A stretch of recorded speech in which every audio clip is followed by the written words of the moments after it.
Hoy vamos a hablar acerca de cómo podemos evangelizar a una sociedad que está altamente hipersexualizada.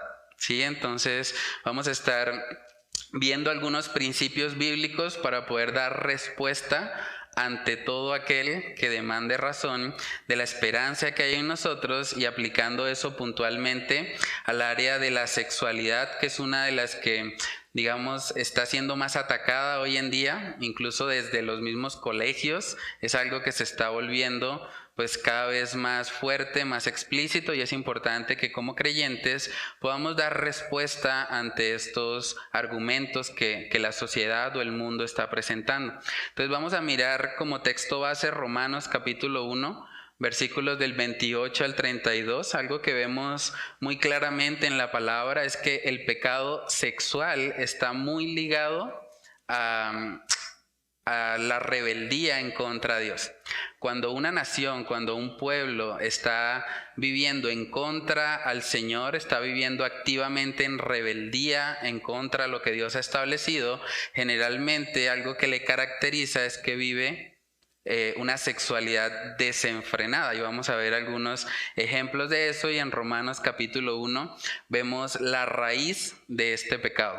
Romanos capítulo 1, versículos del 28 al 32. Si alguien tiene ahí ese texto, lo puede leer.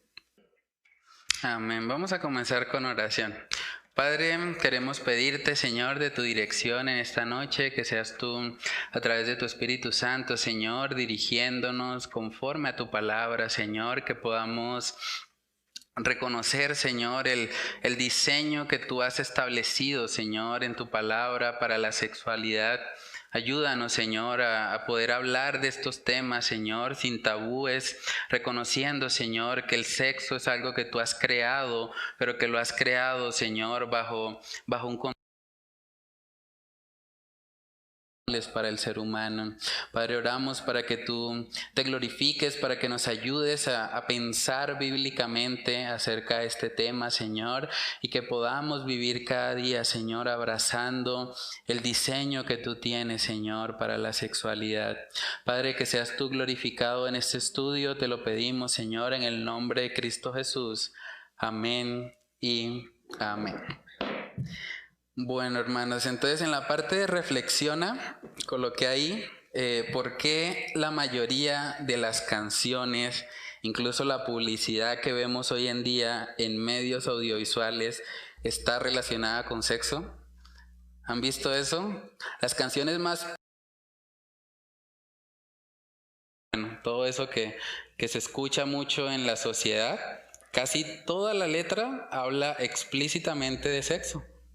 Incluso cuando a uno le van a vender algo que no necesariamente tiene que ver con ese tema, algo que por ejemplo sea una venta de celulares o venta de un libro o algo, inmediatamente lo que colocan en la publicidad es una mujer muy probablemente mal vestida, como tratando de incitar o tratando de hacer creer a las personas que comprar el producto pues le va a representar también como un beneficio, digamos, en su vida sexual. Es algo muy común hoy en día, y es algo que como creyentes nosotros debemos estar preparados para afrontar. Yo creo que parte del problema de por qué esta agenda de hipersexualización es tan agresiva es que la iglesia se ha quedado callada muchas veces, y nosotros como creyentes somos los que debemos dar respuesta. Si vamos a hablar de sexualidad, yo no quiero que mi hijo aprenda de sexualidad del colegio. Yo no quiero que él aprenda de sexualidad viendo películas o de las redes sociales. Yo quiero que él aprenda de mí como padre, o que aprenda más bien de las escrituras. Entonces es importante que nosotros hablemos de estos temas, aunque no sea totalmente cómodo. Este tipo de charlas, pero es importante que nosotros podamos pensar bíblicamente para dar respuesta al mundo que nos rodea, y al mismo tiempo para poder enseñar a nuestros hijos el diseño que Dios tiene en su palabra respecto a esta área de nuestras vidas. Entonces, ¿por qué es tan común escuchar eso hoy en día? O sea, ¿por qué vemos una sociedad hipersexualizada, por usar el término ahí del título? ¿qué mentira hay detrás de eso? O sea, ¿qué cree la gente que lleva a que pues idolatren hasta cierto punto el sexo? Sí, la Biblia dice que Dios ha puesto eternidad en nuestros corazones. O sea, nosotros del tamaño de Dios, que solamente el Señor puede llenar. Pero la sociedad hoy en día trata de llenar con poder, con fama, pero coloqué ahí como siguiente pregunta: ¿hay evidencias de que las relaciones sexuales puedan dar satisfacción permanente al ser humano? Vamos a estar hablando un poco más acerca de eso porque eso tiene también un aspecto histórico. Realmente desde los años 1960, en esa década más o menos, se desarrolló el método anticonceptivo de la pastilla del día después. Eso causó que muchas personas desconectaran el sexo de la reproducción y que lo vieran simplemente como algo placentero.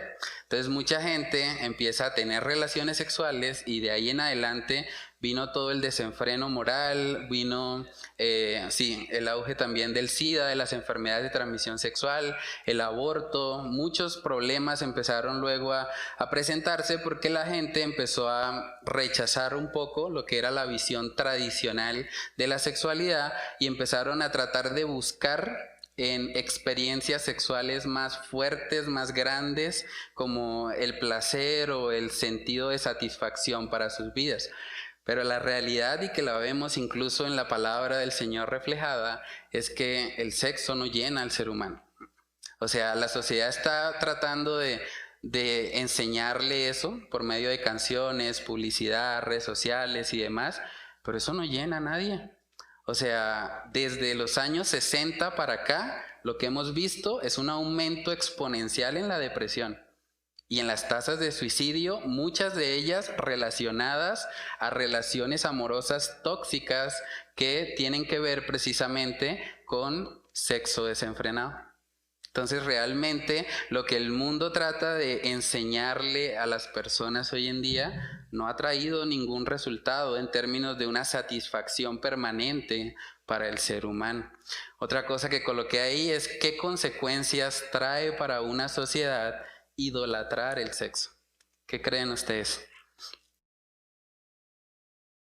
Una persona que vive una vida totalmente desenfrenada, vive una vida de promiscuidad, es una persona que luego va a comportarse así también en un matrimonio y va a querer vivir todo el tiempo como si él fuese un animal.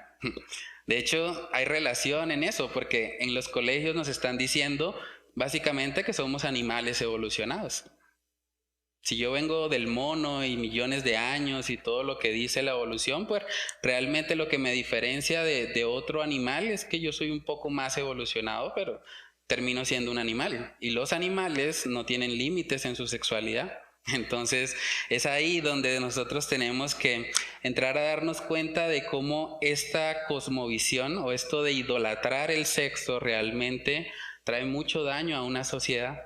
No solamente son daños morales, daños en términos de enfermedades, de abortos, de estas consecuencias de pronto terrenales, sino también en términos del juicio de Dios.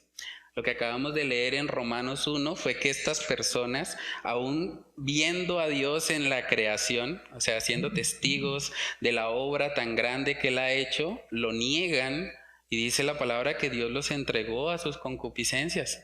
¿Cierto? Entonces, una consecuencia o cuando vemos una sociedad hipersexualizada es porque la sociedad le ha dado la espalda a Dios. Hay un texto bíblico, hay una historia también muy conocida de la palabra en la que vemos que esto sucedió. ¿Recuerdan la historia de Sodoma y Gomorra? Parte de lo que esta sociedad o este lugar evidenció en su momento fue una rebeldía en contra de Dios que fue evidente en el hecho de que ellos querían vivir también de una forma totalmente apartada de lo que Dios había establecido para la sexualidad. Vamos a mirar Génesis capítulo 19, versículos del 1 al 8. Si alguien tiene ahí ese pasaje, lo puede leer. Llegaron pues los dos ángeles a Sodoma a la caída de la tarde, y Lot estaba sentado a la puerta de Sodoma, y viéndolo Lot, se levantó y a recibirlos. Y se inclinó hacia el suelo y dijo: Ahora, mis señores, os ruego que vengáis a casa de vuestro siervo y os hospedéis y lavaréis vuestros pies, y por la mañana os levantaréis y seguiréis vuestro camino. Y ellos respondieron: No, que en la calle nos quedaremos esta noche. Mas él porfió con ellos mucho, y fueron con él y entraron en su casa, y les hizo banquete y coció panes sin levadura y comieron. Pero antes que se acostasen, rodearon la casa los hombres de la ciudad, los varones de Sodoma, todo el pueblo junto, desde el más joven hasta el más viejo. Y llamaron a Lot y le dijeron: ¿Dónde están los varones que vinieron a ti esta noche? Sácalos, para que los conozcamos. Entonces Lot salió a ellos a la puerta y cerró la puerta tras sí. Y dijo: Os ruego, hermanos míos, que no hagáis tal mal. He aquí ahora yo tengo 2 hijas que no han conocido varón. Os las sacaré fuera y haced de ellas como bien os pareciere, solamente que a estos varones no hagáis nada, pues que vinieron a la sombra de mi tejado. Amén, hasta ahí, hasta el 8. Entonces aquí podemos ver un poco de lo que pasó en Sodoma. 2 ángeles llegaron, Lot está tratando de guardarlos de toda la pecaminosidad que hay ahí. Es importante aclarar que lo que hizo Lot ahí no es correcto. Él, digamos que trató de entregar a sus hijas a cambio de los ángeles, pero bueno, más adelante también vemos que el Señor en su gracia protegió a estas mujeres. Pero realmente aquí podemos ver un poco del estado pecaminoso en el que se encontraba. Conocerlo no era conocer como interpretamos hoy en día, es conocer en un sentido sexual. O sea, ellos querían tener intimidad sexual con estos ángeles. O sea, a ese punto de perversión había llegado la nación. ¿Y qué pasó más adelante? Bueno, vemos que el Señor descendió fuego sobre Sodoma. O sea, el Señor aborrece el pecado sexual, pero el pecado sexual tiene un trasfondo, ¿sí? Antes de llegar al pecado sexual, realmente hay una rebeldía en contra de Dios. O sea, cada pecado sexual es como el síntoma, pero la enfermedad de base es la rebeldía en contra de Dios. Es decirle a Dios: no me importa lo que tú dices, yo lo hago a mi manera. Yo creo que tengo un camino mejor que el que tú has establecido. Y luego esa rebeldía lleva a cualquier cantidad de perversidades. Es mucho de lo que estamos viendo hoy en día. Realmente cuando uno mira un poco acerca de las violaciones, los asesinos en serie y demás, casi que todos tienen en común que en algún momento fueron adictos a la pornografía y estaban viendo cosas cada vez más hacerlo físicamente y se convirtieron en personajes horribles. Tristemente tenemos uno acá en Colombia también, Garavito. O sea, mató a muchos niños, los violó y les quitó la vida. Ahora, cuando nosotros vemos todo eso, nos damos cuenta que el tema del pecado sexual es un tema muy serio. O sea, es un tema en el que como iglesia nosotros debemos dar una respuesta a este mundo que está viviendo totalmente apartado del diseño de Dios para la sexualidad. En 1 Corintios capítulo 6 también vemos otro principio importante, y es que el tema de la sexualidad no es un asunto netamente físico. ¿Sí? Así lo trata de enseñar el mundo. Dicen cosas como: no, es que podemos tener sexo casual o sexo por diversión, pero realmente cuando una persona practica el sexo hay una unión más allá de lo carnal. ¿Sí? Hay una unión espiritual, y es lo que vemos en 1 Corintios capítulo 6 versículos del 15 al 18. 1 Corintios 6 del 15 al 18, si alguien tiene ahí ese pasaje, lo puede leer. ¿No sabéis que vuestros cuerpos son miembros de Cristo? ¿Quitaré pues los miembros de Cristo y los haré miembros de una ramera? De ningún modo. ¿O no sabéis que el que se une con una ramera es un cuerpo con ella? Porque dice: los 2 serán una sola carne. Pero el que se une al Señor, un espíritu es con él. Huid de la fornicación. Cualquier otro pecado que el hombre cometa está fuera del cuerpo, mas el que fornica contra su propio cuerpo peca. Amén. Entonces es un pecado muy serio, ¿cierto? De hecho, es el único que menciona eso. Dice que cualquier otro pecado que el hombre cometa está fuera del cuerpo, mas el que fornica contra su propio cuerpo peca. O sea, una persona cuando comete fornicación va a querer cometerlo otra vez y va a desarrollar muy probablemente una adicción. Y eso hace que la persona llegue a ser esclava de sí misma y que incluso pueda llegar a hacer cosas horribles, cosas que tal vez no hubiese querido hacer, pero que ha estado tal vez tan expuesto a este pecado que realmente se comporta como un animal. Entonces es lamentable que alguien llegue a ese punto. Aquí la palabra nos dice huid de eso. Y es importante cuando hablamos del pecado sexual hablar del principio de huir. O sea, contra el pecado sexual no podemos luchar como valientes, debemos luchar como cobardes, huyendo. Chao, no tengo nada que hacer ahí. Como José, cuando la esposa de Potifar vino a tentarle, ese hombre salió, yo creo que corriendo a lo más que le daban sus pies. O sea, no tenía nada que hacer ahí y él huyó. De la misma manera, nosotros debemos enfrentar eso así, huyendo y sabiendo las consecuencias que eso trae. Ese texto nos está dando una advertencia, no es un pecado, por así decirlo, como los otros. Es un pecado que cometemos contra nuestro propio cuerpo, porque de ahora en adelante, después de que la persona fornica, va a tener una tendencia, una inclinación a volver ahí. Y por eso es tan importante que se huya de ese pecado y que no se permita que ese pecado sea cultivado en nuestras vidas. Entonces, el mundo quiere enseñar hoy en día que el sexo en sí mismo es una fuente de gozo o felicidad. Pero la realidad es que el desenfreno sexual solo ha traído consecuencias muy serias al ser humano. Algunas estadísticas que encontré para que podamos meditar un poco más en eso. En Colombia ocurren 22% de las adolescentes en Colombia quedan embarazadas, por decirlo de otra manera. Tenemos enfermedades de transmisión sexual, tenemos aborto, tenemos adicción a la pornografía, adicción a incluso drogas, va relacionado, soledad, depresión, suicidio, todo eso en parte ha sido desarrollado después, o se ha incrementado exponencialmente después de lo que llaman la revolución sexual, que fue más o menos en los años 60, 70, donde los métodos anticonceptivos empezaron a repartirse de forma legal en las escuelas públicas, incluso a los estudiantes, sobre todo ya de 10º, 11 y demás. El gobierno mismo les patrocina preservativos, métodos anticonceptivos para que ellos vivan su vida sexual. Y eso, aunque el mundo lo está tratando de colocar como un avance para la sociedad, que ya no somos tan anticuados, realmente lo que está haciendo es destruyendo la sociedad misma.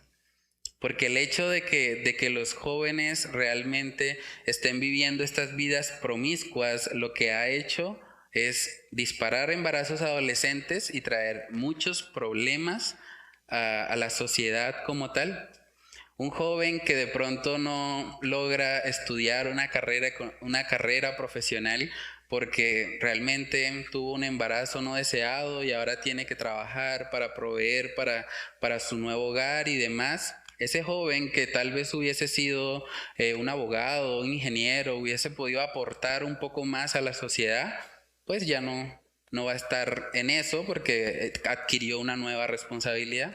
Entonces los índices de pobreza también se van aumentando, ¿cierto? Entonces realmente cuando nosotros nos alejamos de lo que el Señor ha establecido en su palabra, solamente encontramos consecuencias.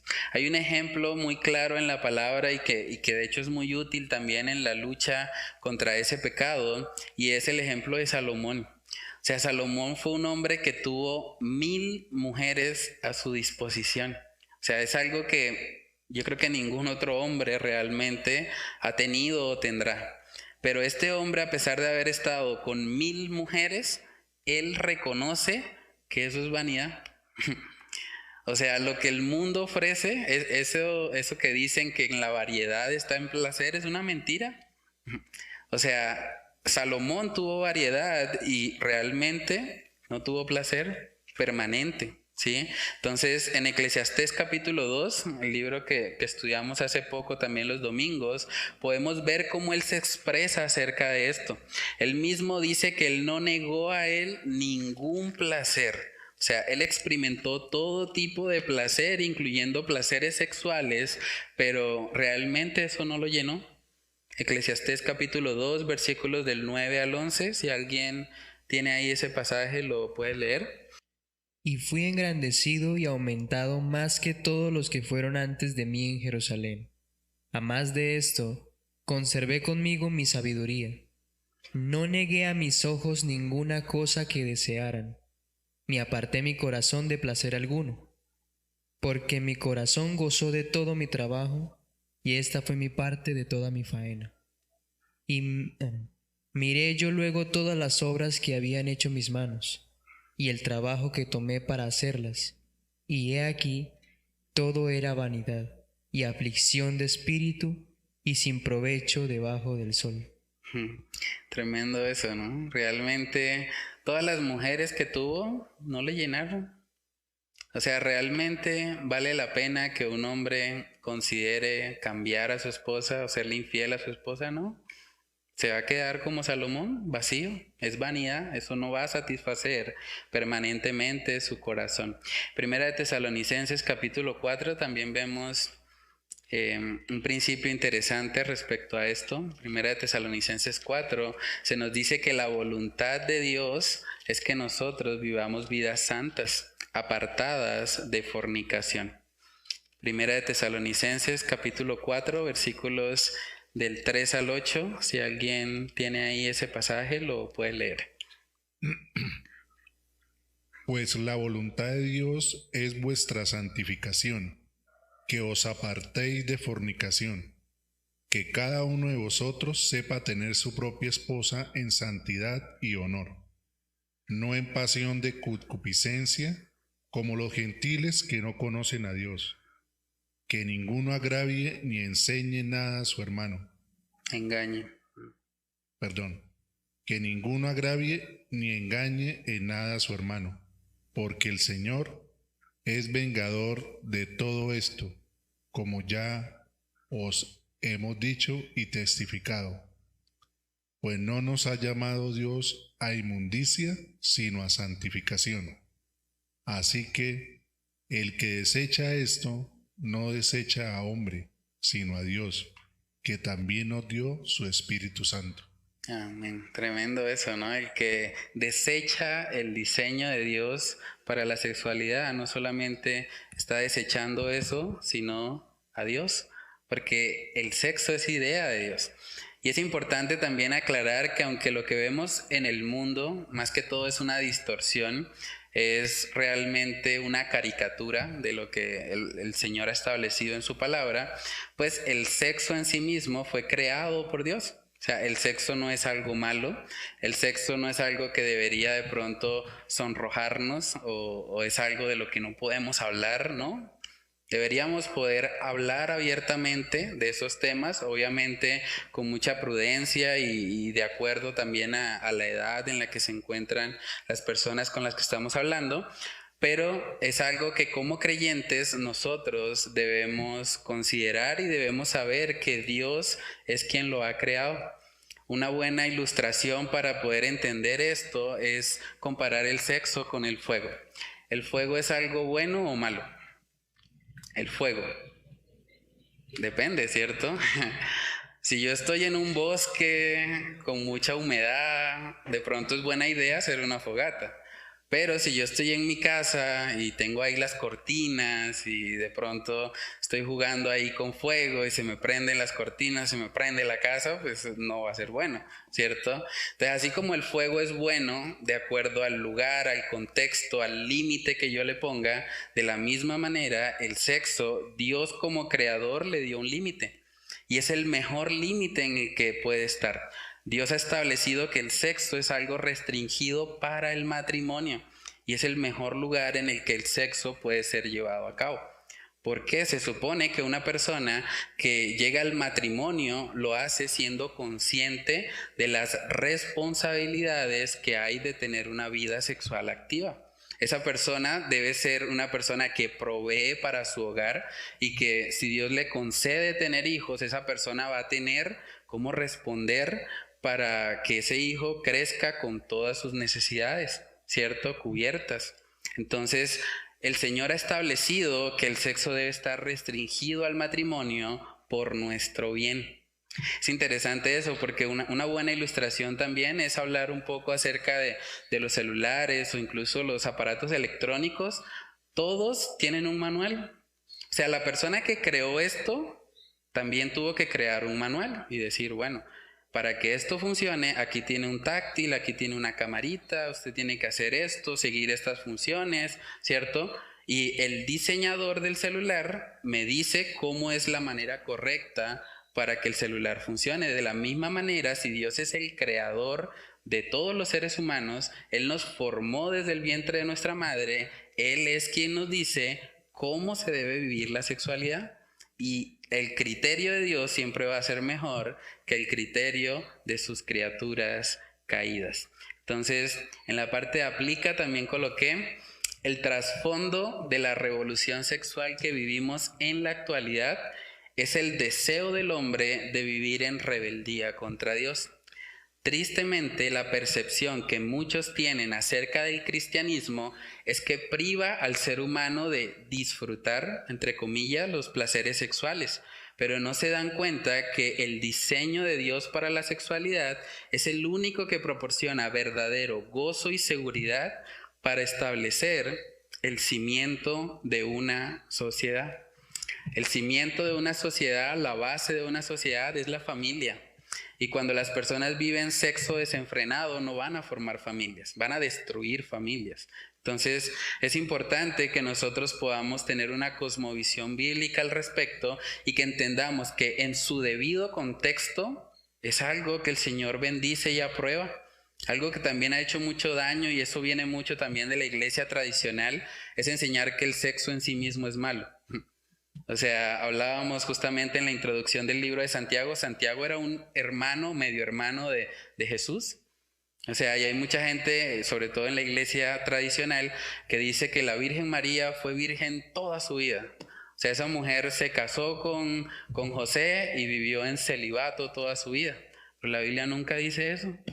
De hecho, la Biblia dice que las mujeres benditas, bendecidas, eran las que el Señor les concedía hijos. Entonces, esta mujer fue grandemente bendecida porque tuvo más hijos aparte a Jesús, y uno de ellos es Santiago, que escribió el libro que estamos estudiando. Entonces, no hay nada de malo en el sexo siempre y cuando sea en el contexto que Dios lo ha establecido.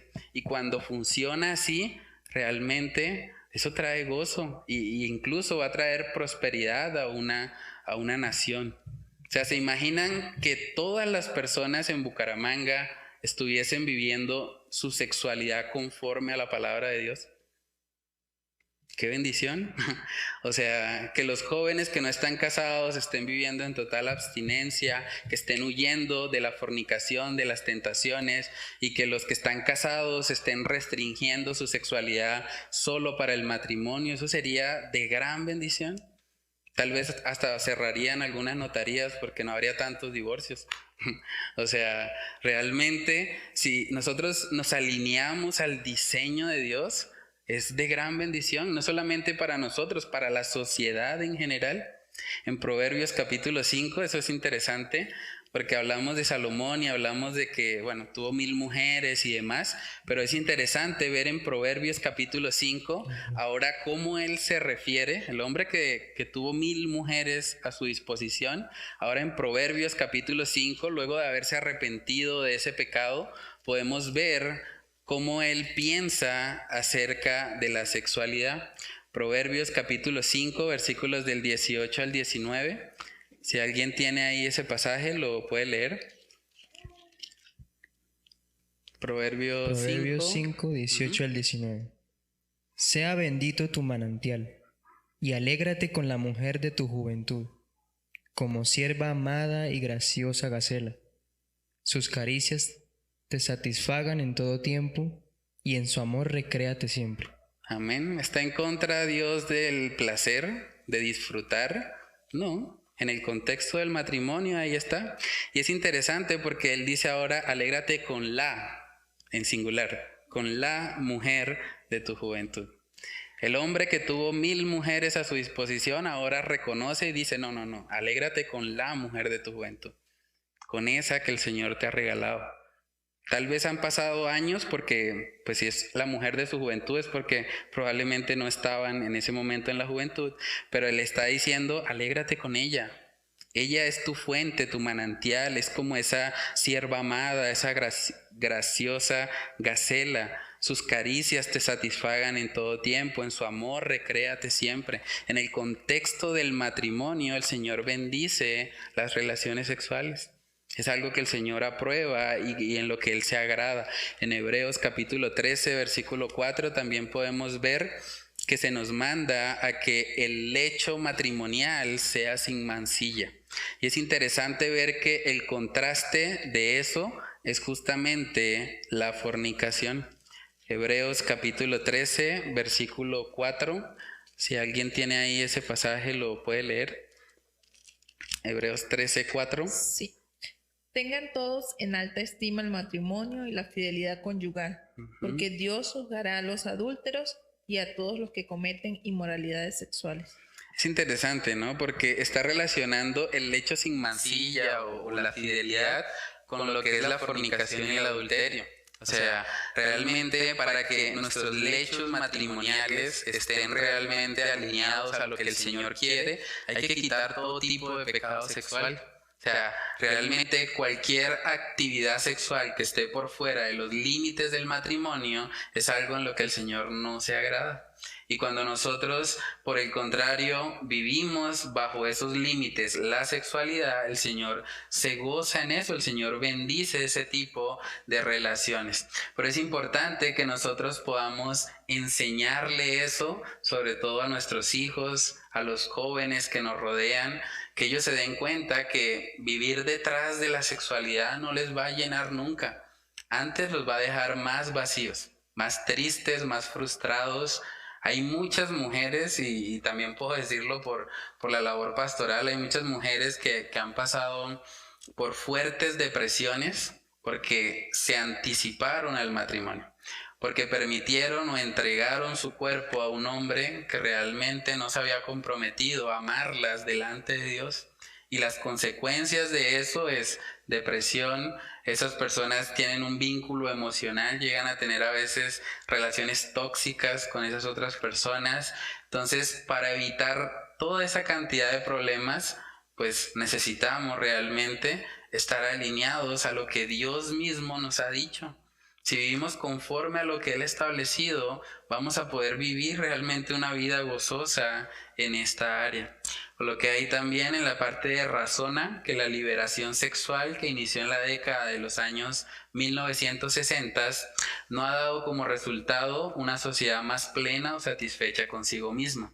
Por el contrario, lo que vemos más claramente es un aumento exponencial de los índices de depresión y suicidios ligados a relaciones amorosas sin compromiso. Cuando no vivimos conforme a lo que Dios ha establecido, van a haber consecuencias y las estamos viviendo tristemente hoy en día. Todo lo que está pasando también en términos del movimiento de ideología de género y demás, realmente es la consecuencia de que las personas creen que la sexualidad les va a satisfacer o que les va a llenar. Por eso hay tanta gente que dice, ya me aburrí de la relación tradicional, voy a probar la homosexual, a ver qué pasa. O sea, en parte es porque están buscando ahí el sentido y el propósito de su vida. Yo creo que muchos que están en ese mundo realmente no son homosexuales, pero están tan enfocados en eso que dicen, bueno, si esto no me llenó voy a probar otra cosa, y si no voy a probar otra cosa y otra cosa y otra cosa. Y bueno, pueden, con todo eso de la ideología y demás, prácticamente hay 20, 30 géneros según lo que ellos enseñan y pues están viviendo realmente un desorden total en sus vidas. Pero cuando una persona entiende que lo único que le llena es el Señor y que la sexualidad, al igual que todas las cosas que el Señor nos ha dado, simplemente son medios para glorificar a Dios, y que cuando yo glorifico a Dios es que realmente me siento pleno en mi vida, que el todo del hombre, como veíamos en Eclesiastés, es temer a Dios y guardar sus mandamientos. Cuando alguien entiende eso, realmente su vida cambia totalmente. En el libro de Marcos capítulo 10 también vemos la importancia del matrimonio. Marcos capítulo 10, versículos del 6 al 9. Si alguien tiene ahí ese pasaje, lo puede leer. Pero al principio de la creación, varón y hembra los hizo Dios. Por esto dejará el hombre a su padre y a su madre y se unirá a su mujer, y los dos serán una sola carne. Así que no son ya más dos, sino uno. Por tanto, lo que Dios juntó, no lo separe el hombre. Amén. Entonces, varón y hembra los hizo Dios. ¿Cuántos géneros hay? 2, varón y hembra. ¿Quién los hizo? Dios. Y si Dios lo hizo, Dios tiene todo el derecho y toda la potestad de decirnos cómo funciona la relación entre un varón y una mujer. Y ahí mismo dice, por esto dejará el hombre a su padre y a su madre, se unirá a su mujer, los dos serán una sola carne, ya no son más dos sino uno, y lo que Dios juntó, no lo separe el hombre. Si viviésemos con estos principios en nuestra sociedad, tendríamos una sociedad totalmente diferente. La base de la sociedad es la familia, y la familia empieza con el matrimonio. Entonces necesitamos pedirle al Señor también que nos ayude a ver el matrimonio como Él lo ve. No es simplemente firmar un documento y ya, es una unión que Dios hace. Lo que Dios unió, no lo separe el hombre. Entonces, cuando entendemos eso, vamos a poder también bendecir y edificar a la sociedad en la que Dios nos ha colocado. Vamos a mirar el libro de Eclesiastés capítulo 12, versículo 13 para ver el texto que ya he mencionado varias veces. Salomón, después de toda su búsqueda de placer, de sentido, propósito debajo del sol, un hombre que fue rey, que tuvo poder, fama, respeto, otras personas le alababan por su sabiduría y demás, después de haber intentado encontrar, él podía acceder a cualquier lo que humana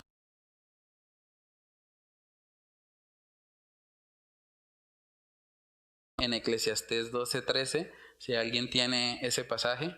El fin de todo el discurso oído es este: teme a Dios y guarda sus mandamientos, porque esto es el todo del hombre. Es el todo del hombre.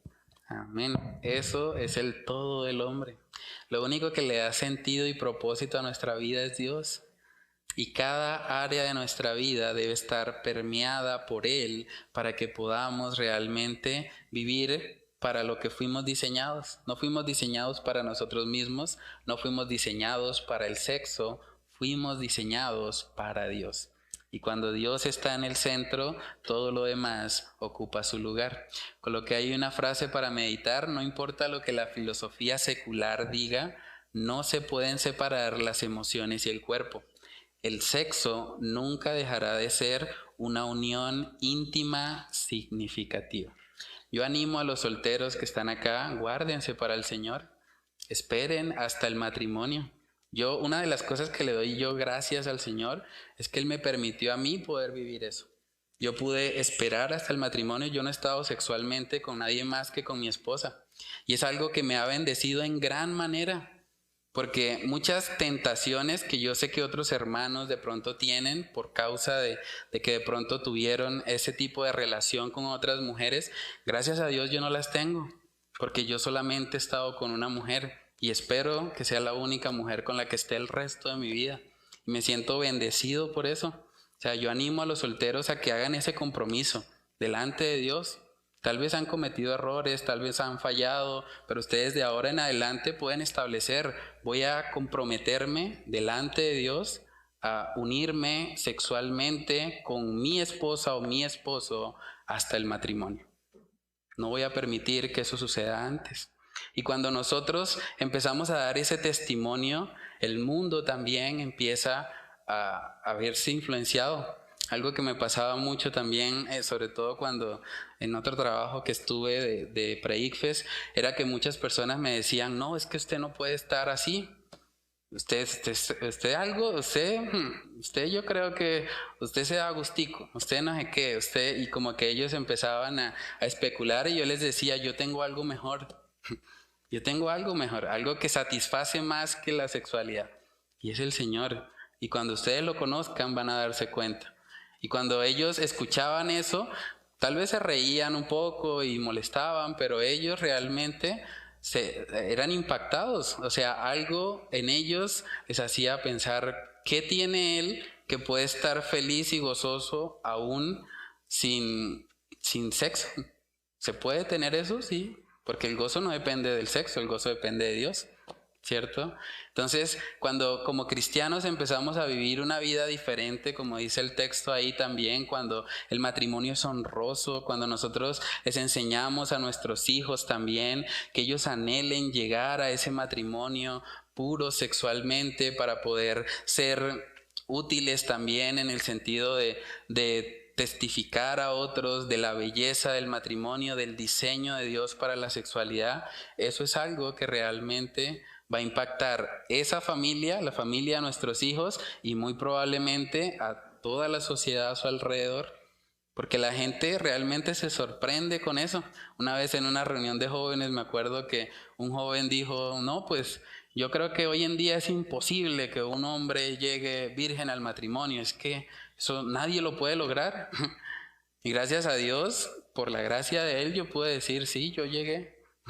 Es posible. Fácil no es, claro, yo tuve que huir, pero en las fuerzas del Señor, claro que sí.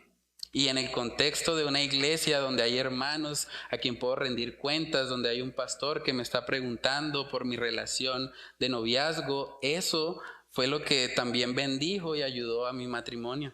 Entonces yo les animo a que puedan también hacer ese compromiso y que cuando las personas hablan en esta sociedad hipersexualizada, nosotros podamos mostrarles que hay un camino mejor y que el camino mejor es Cristo Jesús. Entonces no sé si alguien quiere comentar algo, opinar, preguntas. ¿Sí, hermana? Quiero preguntar algo. ¿De qué manera yo puedo aconsejar a una mujer que en su pasado tuvo una vida pues desenfrenada y hoy en día pues es casada y ha aceptado al Señor, pero aún sigue luchando con ese tipo de cosas? Es una consecuencia del pecado, o sea, lo que acabamos de ver, huid de la fornicación porque el que fornica contra su propio cuerpo peca. Esa persona, pues si se ha arrepentido genuinamente delante de Dios, es una nueva criatura en Cristo. O sea, ella no tiene que vivir a la luz de sus experiencias pasadas, sus pecados, nada por el estilo, pero debe entender que hay una consecuencia también de eso y que por lo tanto la lucha pues probablemente va a estar ahí. Es importante lo que hablamos, huir. O sea, ella debe establecer límites en su vida, sobre todo si ya es una mujer casada, y hablarlo también con su esposo. O sea, es muy importante que nosotros seamos abiertos en el matrimonio y que le contemos a nuestra pareja, tengo esta lucha, no quiero ocultarla, quiero que me ayudes y vamos juntos a luchar contra este pecado. Y en la medida en que ellos como matrimonio luchan juntos, eso les va a ayudar mucho y va a bendecir para que ella pueda también, digamos, superar de pronto las consecuencias que está viviendo. Yo adicional a eso, pues le he aconsejado que pues la palabra de Dios es muy fundamental en ese tipo de luchas, porque pues le pongo el ejemplo de Jesús, ¿sí? Él fue tentado, sin embargo no pecó porque pues tenía la palabra siempre por delante y de esa manera era que él frenaba las tentaciones. Sí, Salmo 119 dice que en mi corazón he guardado tus dichos para no pecar contra ti. Entonces, en la medida en que la palabra de Dios está morando en nuestra mente, de hecho es una forma de huir, porque, digamos, a veces la tentación no es física, a veces es un pensamiento. ¿Cómo huyo en ese momento? Pues me voy de ese pensamiento, por así decirlo, y me voy a la palabra. ¿Qué dice la palabra de Dios al respecto? Por ejemplo, un texto como el que leímos hoy. lo puedo memorizar. Y cuando llega una lucha, que de pronto veo una mujer mal vestida o veo que hay una canción muy explícita, que de pronto las canciones hoy en día de verdad son terribles. Entonces, si alguien se queda simplemente escuchando la canción, puede fácilmente imaginarse una escena. Entonces, en ese momento, ¿yo qué hago? Puedo recordar, 1 Corintios 6:18 dice, huid de la fornicación. Cualquiera que fornica contra su propio cuerpo peca. Entonces, cuando yo recuerdo eso, yo digo, bueno, realmente no vale la pena estar aquí, ¿sí? Entonces, me voy, por así decirlo, en mi mente hacia la palabra de Dios, ¿sí? Entonces, creo que eso es un buen principio también para aplicar. No sé si el hermano quiere comentar algo. Pensaba en las estadísticas que el pastor leyó hace un momento y en la realidad, ¿no? O sea, en que tenemos que ser honestos que todo este tema de la hipersexualización es una verdad y una realidad, incluso dentro de la iglesia. Incluso en los creyentes, en familias cristianas. Eso es una verdad. O sea, Sí. no podemos meternos en una burbujita y decir, no, eso a mí no me pasa o a mí no me va a pasar. Porque es una verdad, es una realidad. Ahora, pensaba en cómo hace la iglesia o qué debe hacer la iglesia o qué puede hacer la iglesia para lidiar con ese tema, donde pues están sus adolescentes, están sus matrimonios y incluso jóvenes y adolescentes que luchan todos los días y matrimonios que luchan todos los días con esa situación, aunque seamos creyentes o aunque sean creyentes. Eso es una verdad. Creo que empezando es sano empezar por reconocer que es una lucha que está allí. Sí. Y que tenemos que estar conscientes de ella. Si no, pues nos estaríamos engañando. Pero creo que una de las cosas que es importante que podamos ver es que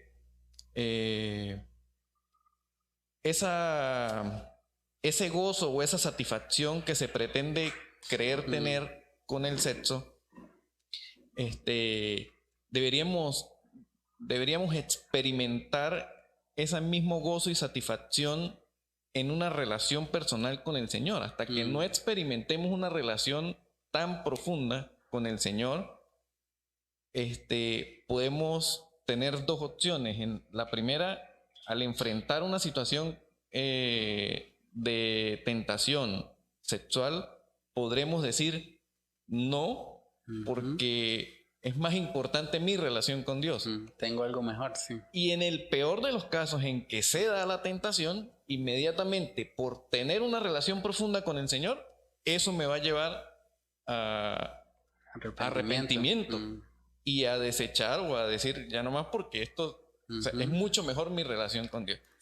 Si pudiéramos enseñarle de alguna forma eso a nuestros jóvenes, a nuestros adolescentes, a que puedan experimentar ese tipo de relación con Dios, porque al final es una relación, o es la relación con el sexo, o es la relación con Dios, creo que podríamos ganar mucho terreno con respecto a eso. Y me quedo con lo que le dice Pablo a los romanos en el capítulo 12, versículo 1 y 2.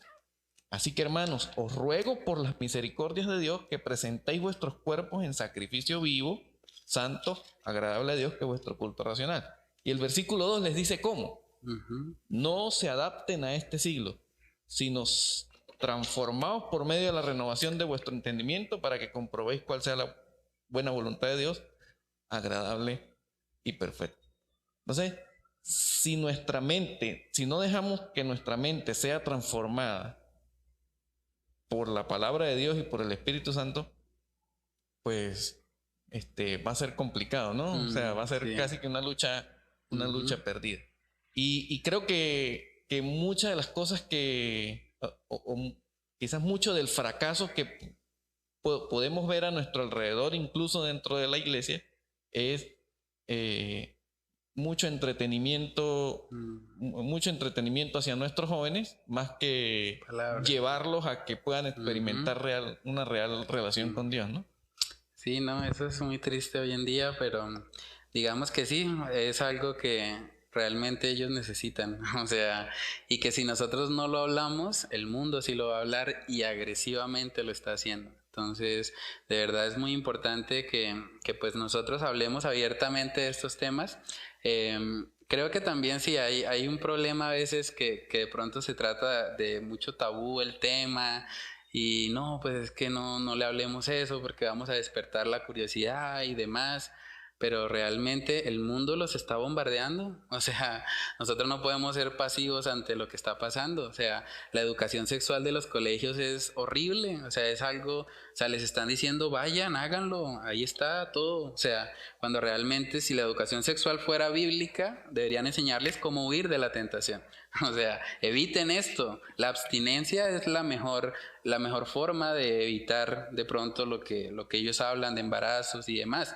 Pero realmente cuando se les enseña bíblicamente eso realmente va a ser de bendición y al mismo tiempo también ayudarles a entender eso, que la vida cristiana no es una vida aburrida, porque es la percepción que mucha gente tiene. No, es que un joven que se va para la iglesia, eso es perder. A mí me han dicho, se está perdiendo su juventud, se está perdiendo allá el tiempo, o sea, usted allá tan joven, o sea, métase allá de evangélico, pero a los 80, 70, cuando ya esté más cuchito y ya haya disfrutado, porque o sea, la idea preponderante de la gente es que Dios es un hombre abuelito barbudo que está enojado y que está mirando cómo amargarle la vida a sus criaturas. Entonces, tú no me haces esto, tú no me haces esto. O sea, es una visión totalmente distorsionada, no es lo que vemos en la Biblia. Parte del fruto del Espíritu es gozo. O sea, yo tengo gozo, la vida cristiana se trata de gozo en Cristo, gozo que no depende de las circunstancias, yo puedo tener esa alegría y demás. Y yo creo que también cuando nosotros pues modelamos eso, también ayudamos a que realmente se cambie un poco esa percepción de pronto errada que hay del cristianismo. Entonces no sé si alguien más iba a comentar algo. No, es terrible. Yo quería comentar algo que decía el hermano, que lo recordé porque usted lo mencionó también. Yo creo que el tener esa relación con Dios fue lo que hizo que David huyera, ¿sí? Porque él dice la palabra que él dice, ¿por qué voy a pecar contra Dios y contra mi amo? Entonces, primero puso a Dios y después a su amo. O sea, tenía principios, pero también tenía temor de Dios. Y eso lo llevo por tener una relación con él.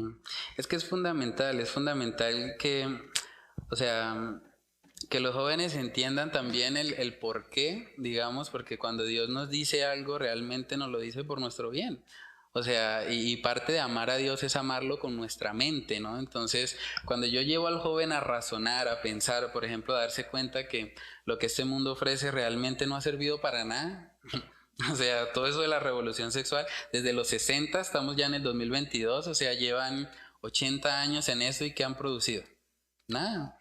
Entonces, cuando yo lo llevo a ver que lo que este mundo ofrece es vanidad, que realmente lo que muchos persiguen y tienen como el estándar más grande de sus vidas, realmente lo que hace es dejarlos vacíos, yo puedo mostrarles un camino mejor y puedo comprobarles que lo que Dios dice en su palabra es veraz.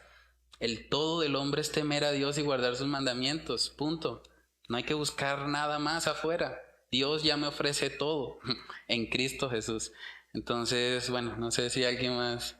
Recordaba que están los dos ejemplos, incluso en la Biblia, ¿no? De lo que decía hace un rato. José tuvo la capacidad de huir. O sea, él tuvo la capacidad de detenerse y decir, me corro y huir, pero David no. Sí. David no tuvo esa capacidad. David sí pecó. Pero la misma relación de David con Dios, la misma relación de José con Dios, a José lo llevó a huir, pero a David lo llevó a arrepentirse. Salmo 51. Y el Señor no lo desechó, ¿no? Incluso pues lo menciona como una persona conforme a su corazón. Tuvo sus consecuencias, pero gracias a su relación con Dios tuvo la capacidad de levantarse. Y creo que eso es importante, porque es que a veces pensamos que porque somos creyentes no está prohibido, no podemos, y si caemos es el fin del mundo.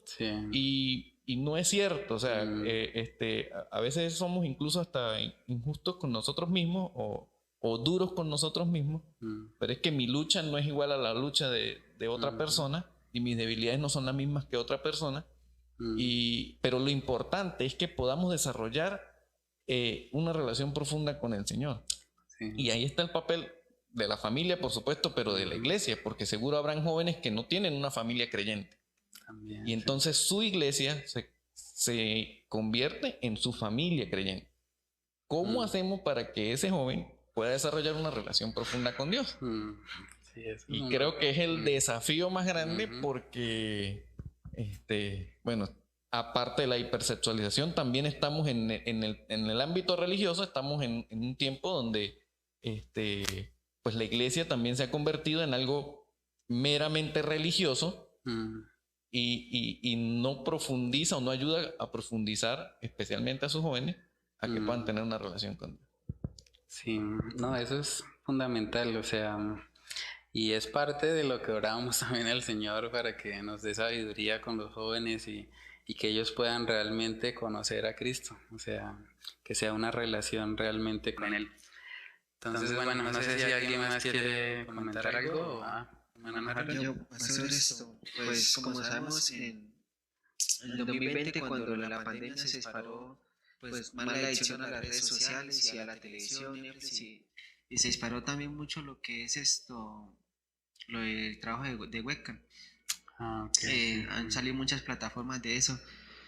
¿Cómo abordaríamos o cómo exhortaríamos a estas muchachas que se dedican a eso sin que sientan que la estamos atacando?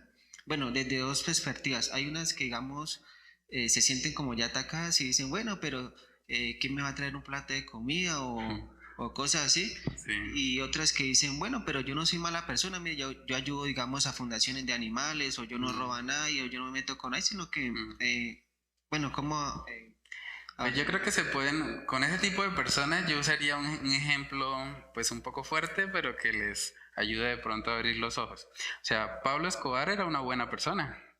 Muchas personas abrieron negocios porque Pablo Escobar, con su negocio del microtráfico, narcotráfico, él les dio para que montaran el negocio.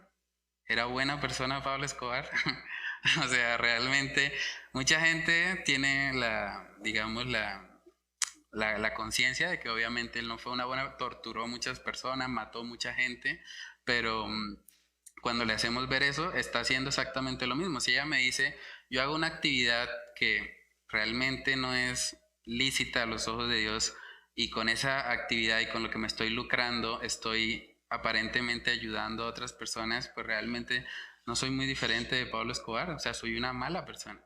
O sea, el fin justifica los medios, y eso realmente no es correcto a la luz de la palabra. Entonces sería llevar a esa persona a darse cuenta de su pecado, de que eso no le agrada a Dios, hablarle de Dios como creador. Yo creo que eso también ayuda mucho, lo que hablamos, el ejemplo del manual y demás. O sea, si Dios es el creador, Dios tiene el derecho y Dios establece el estándar de cómo realmente el ser humano funciona o debería funcionar, ¿cierto? Entonces, cuando esa persona decide hacer, digamos, una actividad como esa, se está saliendo del marco de lo que Dios ha establecido. Y por lo tanto, esa persona, aunque se cree buena persona, realmente se está colocando en un lugar superior a Dios. Se está diciendo, Dios, yo sé más que tú y yo creo que puedo hacerlo así, a mi manera. Se le van a venir consecuencias también. Y eventualmente, sí, también va a sufrir consecuencias. Bueno, con eso del webcam pasa mucho que la gente dice, pero es que nadie me está tocando y demás, pero realmente la pornografía y demás cambia el cerebro humano. O sea, sí hay consecuencias, o sea, aunque no sean tangibles en el momento, su cerebro está siendo transformado al punto de que luego ella va a tener consecuencias también por eso, ¿sí? Entonces, hubo un caso hace poco también de una mujer, creo que era una cantante famosa que salió en Semana o algo así, y ella misma reconoce como todos los problemas que le trajo una adicción a la pornografía desde temprana edad. Entonces, cuando, digamos, le mostramos eso, de pronto la persona va a abrir un poco más los ojos en cuanto a pues lo pecaminoso que es ese pecado, y al mismo tiempo pues siempre guiarlos a Cristo, ¿no? No dejarlos ahí en el pecado, sino hablarles del Salvador. Bueno, hermano Harold, respecto a la respuesta que usted acabó de decir, cuando predicamos el verdadero evangelio, automáticamente las personas se van a sentir atacadas, sí o sí. ¿Por qué? Porque el evangelio confronta a la persona con su pecado, y eso al hombre sin Cristo no le agrada, no le gusta. Dice la escritura de que los hombres no vienen a la luz para que sus obras no sean reprendidas. Por lo tanto, si yo con el evangelio reprendo a una persona, en este caso una persona webcam, sí o sí se va a sentir atacada. Pero cuando yo cambio la esencia del evangelio, cuando yo cambio la manera en la que se debe predicar realmente, Romanos 3:23, por cuanto todos pecaron, todos están destituidos de la gloria de Dios. Eso es. Todo ser humano ha pecado, todo ser humano es pecador, y todo ser humano por su pecado está apartado de la presencia de Dios. ¿Sí? Lo que sí puedo decirle es que hay salida, hay esperanza para su pecado. Pero cuando yo trato de cambiar el evangelio para que esa persona no se sienta atacado, no estoy predicando el evangelio. O cuando predico el evangelio y esa persona se siente segura, se siente confiada de su pecado, no estoy predicando el verdadero evangelio. Porque ¿qué dice la escritura? La palabra es viva y eficaz, rompe tuétanos, rompe coyunturas, discierne los pensamientos, discierne el corazón. Eso es lo que hace la palabra en nuestras vidas. Yo quiero decir algo respecto a lo que están hablando los chicos. Yo lo que veo en la palabra es lo que dice Dylan. El mensaje siempre va a confrontar a la carne, siempre, porque el corazón pecaminoso se va a sentir expuesto, pero la intención del que le lleva la palabra tiene que ser una intención de ayudar. Entonces, una cosa es ir hacia una persona con la verdad de la palabra, queriendo ponerle el pie encima y acabarlo, así, hacerlo como una cucaracha. Y otra es con el mismo mensaje, hay otra, tenderle la mano. Lo que estás haciendo está muy mal, mira las consecuencias, estás yendo contra tu creador. Todo lo que la palabra enseña en cuanto a la, ¿cómo es? A la pudredumbre de lo que bueno, ¿me entendieron? De lo que significa el pecado, porque el pecado también se puede ver como algo podrido, algo que fue diseñado bueno pero se pudrió. Entonces le hago ver eso y le hago, mira, pero hay un Salvador. O sea, y ahí tiene que ver mucho la relación que nosotros tengamos con el Señor, de querer dar, de querer ayudar, de querer sacar a la persona de ahí, y no la intención de hundirlo. Sí, dice la palabra que con misericordia y verdad se corrige el pecado, ¿no? Entonces es importante como él. Sí, eso que dice el hermano Juan Pablo tiene razón, porque cuando Jesucristo miraba a las multitudes, Él las miró con ojos ¿de qué? De compasión, de misericordia, porque veía ovejas que no tenían pastor. Cuando yo le voy a predicar el evangelio a una persona, en este caso una webcam, yo debo verla con ojos de misericordia. Y recordar que yo, si estoy en el lugar de predicar, es por la misericordia de Dios. O sea, cuando somos conscientes de lo que hemos recibido, podemos también dar de eso mismo a otras personas. Y es un equilibrio, ¿no? O sea, la tendencia humana es a los extremos. Hay gente que se vuelve demasiado duro y quiere todo el tiempo atacar y, bueno, usted es un pecador, pecador, pecador.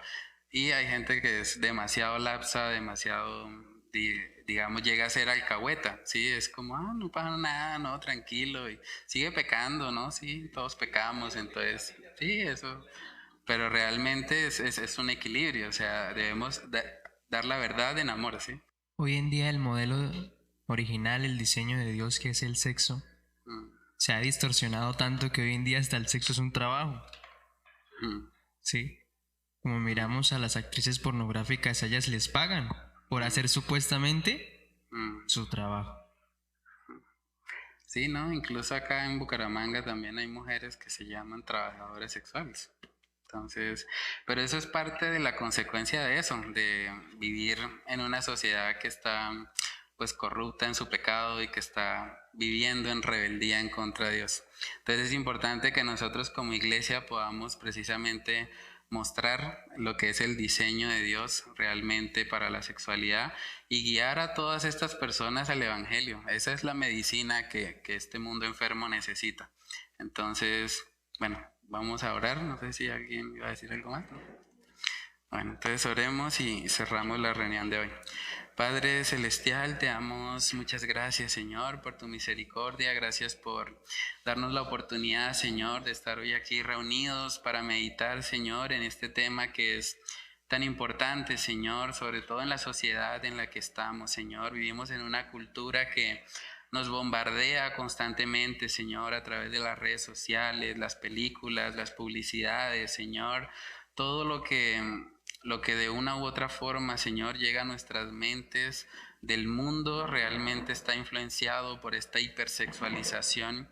Padre, ayúdanos a poder abrazar tu diseño para la sexualidad, Señor, a darnos cuenta que lo que este mundo ofrece no es más que vanidad, Señor, que no podemos encontrar satisfacción fuera de ti, Señor. Yo te pido que tú obres en el corazón de los jóvenes aquí presentes, de los solteros, Señor, que ellos puedan darse cuenta de la importancia que hay, Señor, en guardarse sexualmente hasta el matrimonio, Señor, que puedan tomar esa decisión con convicción, Señor, reconociendo que tú como creador, Señor, tú has establecido los límites que son perfectos y saludables para tu creación, Señor. Ayúdanos a llenarnos cada vez más de ti, de tu gracia, de tu favor, Señor, y que podamos ver al mundo, Señor, con compasión y podamos compartirles las buenas nuevas de salvación, Padre, que puedan darse cuenta que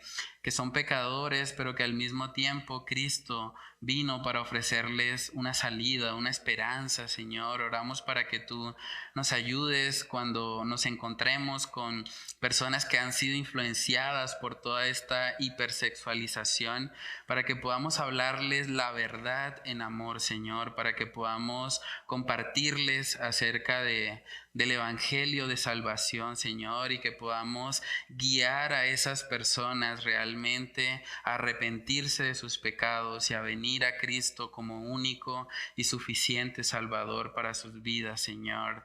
Padre, oramos para que tú nos ayudes, nos recuerdes lo que hemos estudiado en esta noche y que podamos ponerlo en práctica, Señor.